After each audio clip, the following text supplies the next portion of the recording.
Encore une victime d'un barbare, combattant lâche de l'islamisme radical, que la France a pourtant accueilli généreusement. Cette fois, c'est un Tchétchène fiché S qui n'avait rien à faire en France et qui a longuement vomi sa haine envers nous et envers notre pays dans une vidéo avant de passer à l'acte. Le 16 octobre, à Bruxelles, c'est un Tunisien débouté du droit d'asile mais non expulsé qui a semé la mort au cœur de la ville censée être la capitale de l'Europe, mais qui, dans les faits, n'a plus grand-chose d'européen. Comment ne pas faire le rapprochement entre la multiplication de ces actes sur notre sol et ce qu'il se passe en Israël?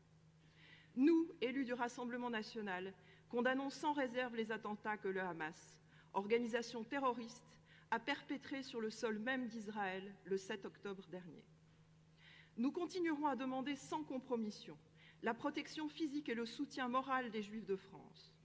Il faut aussi rappeler que la part de la population civile de Gaza qui ne soutient pas le Hamas est prise en otage et utilisée comme bouclier humain, et que ces gens aussi doivent être protégés de la barbarie islamiste. Oui, l'idéologie du Hamas est bien présente dans les banlieues, dans les écoles, dans certaines associations, et elle bénéficie de la complicité de certains élus.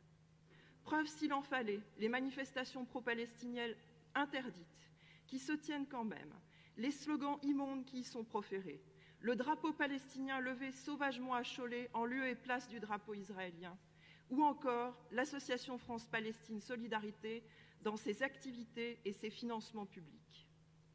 Preuve aussi, la France insoumise qui se refuse à qualifier le Hamas d'organisation terroriste. Dans la surenchère du pire, une de ses députées, Danielle Obono, qui qualifie maintenant le Hamas de mouvement de résistance et qui insulte, par la même occasion, la mémoire de ceux qui se sont levés contre le nazisme.